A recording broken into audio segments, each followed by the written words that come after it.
Welcome সবাইকে।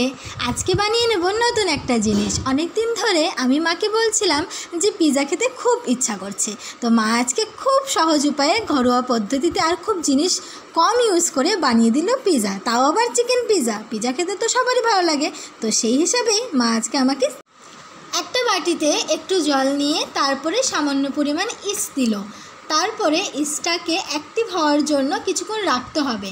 আর মা কী করলো, তার মধ্যে কিছুটা চিনি অ্যাড করে দিল। অ্যাড করে ইস্টটাকে 5 মিনিটের জন্য আমরা রেস্টে রেখে দেবো, যাতে এটা ভালো করে অ্যাক্টিভ হয়ে যায়।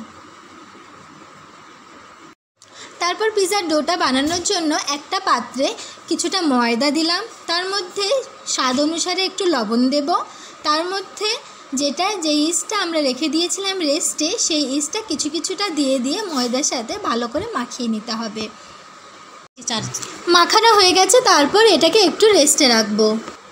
তারপর মা চিকেনটাকে তৈরি করে নিল, যার জন্য কড়াইয়ে একটু তেল দিয়ে কড়াইটা গরম হয়ে যাওয়ার পরে তার মধ্যে আদা রসুন পেঁয়াজ বাটা দিয়ে দিল, তারপর চিকেনটা দিয়ে দিল, তারপর লবণ পরিমাণ মতো, তারপর অ্যাড করে দিল কিছুটা পিৎজা সস, তার মধ্যে ধনে গুঁড়ো, লঙ্কার গুঁড়ো আর জিরে গুঁড়ো অ্যাড করে ভালো করে চিকেনটাকে কষিয়ে নিতে হবে।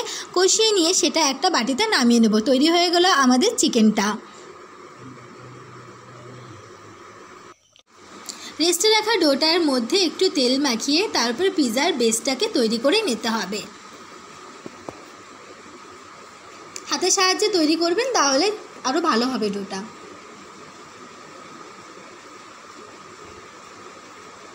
তারপরে চাকুর সাহায্যে একটু ফুটো ফুটো করে দিতে হবে, না হলে কিন্তু এটা বেশি ফুলে যাবে, তখন ভালো হবে না। তারপরে পিৎজার সসটাকে ভালো করে ওই ডোটার উপরে মাখিয়ে নিতে হবে, যেটা আমরা বানিয়ে রেখেছিলাম আগে, সেই সসটা ভালো করে মাখিয়ে নিতে হবে। তারপরে গ্রেটার দিয়ে চিজটাকে ভালো করে গ্রেট করে নিতে হবে।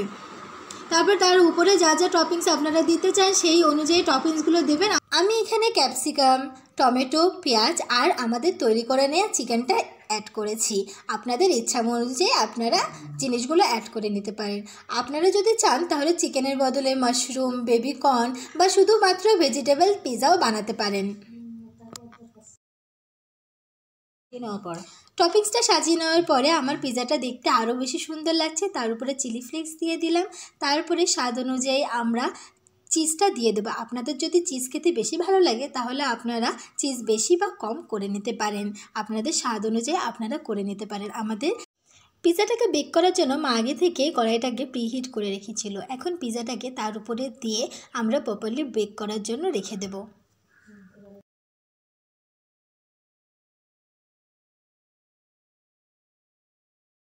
পিৎজাটাকে বেক করার জন্য 20 মিনিট আমাদেরকে মিডিয়াম ফ্লেমে রেখে দিতে হবে, আর অবশ্যই এটাকে ঢেকে রাখতে হবে যাতে পিৎজাটা ভালো করে বেক হয়।